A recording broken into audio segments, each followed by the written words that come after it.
Broadcom announced the new Bally Ethernet switch this week. The big new feature for the platform is co-packaged optics. This new process of creating switch connections consumes 70% less power while providing a huge increase in efficiency. The total throughput of the Bally switch is 51.2 terabits per second, and it's based on the Tomahawk 5 silicon. This unit has a maximum of 128 ports of 400 gigabit Ethernet. Dr. Margalit stated that the pluggable optics accounted for almost 50% of the power consumption of the switch, which necessitated the design choice to have co-packaged optic design.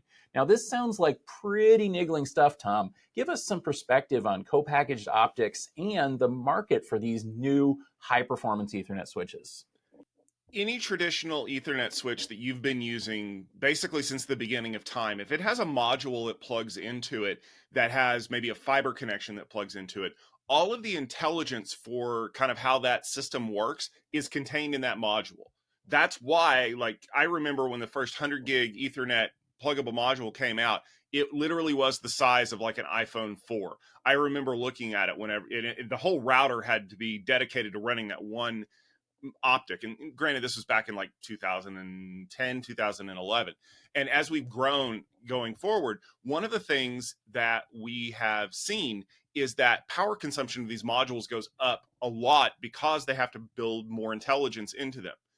And I'll tell you a little secret: power is power no matter where you get it and how you do it, but that power, because it is measured in watts, also translates into another waste product called heat. And if you can imagine a switch drawing hundreds of watts, if not thousands of watts of power through these optical modules, that thing gets really, really hot. Years ago, we had a great conversation with Andy Bechtolsheim at Arista, and he basically said one of the limitations that we're going to see as we start increasing the speeds of Ethernet is not going to be throughput, it's going to be heat, because we can't keep the switches cool.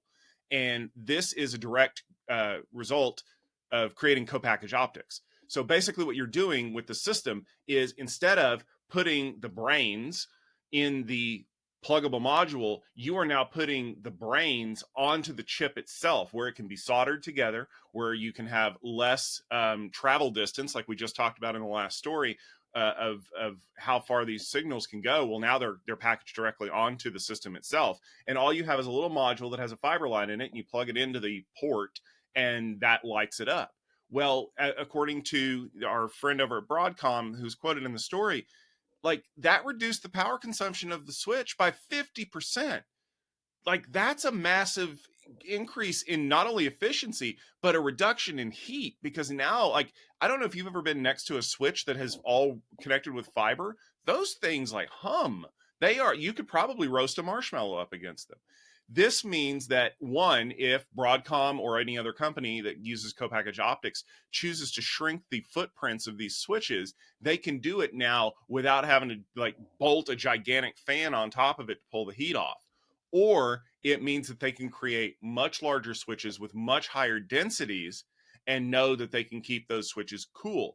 It also reduces a lot of the extra complexity because you no longer have to worry about how these modules work. Look at something like a QSFP or an OSFP. There's only so much that we can do with that specific kind of form factor. So like a QSFP is just like what it sounds. It's a 100 gig port with 4 modules to make it a 400 gig port. So you basically have like this weird cable that has to plug into it. And an OSFP is an octo SFP. So it has 8 of those. So it's like a little octopus trying to crawl in the front of your switch. I think that this is a great leap forward in the technology. And quite honestly, I think that for any speeds north of 400 gigabits per second, which is what Bailey's default is, I think we're going to see co-packaged optics, whether it's 400, 800, or into the terabit Ethernet range, because the amount of heat generated otherwise is not going to be suitable for how these switches are going to need to operate, especially in a data center, unless your data center is filled with liquid nitrogen and basically is in Nome, Alaska. That's the only way that I can think of it, it'll work. And since nobody wants to move all their data centers to the north of Alaska, I think co-packaged optics are the way to go.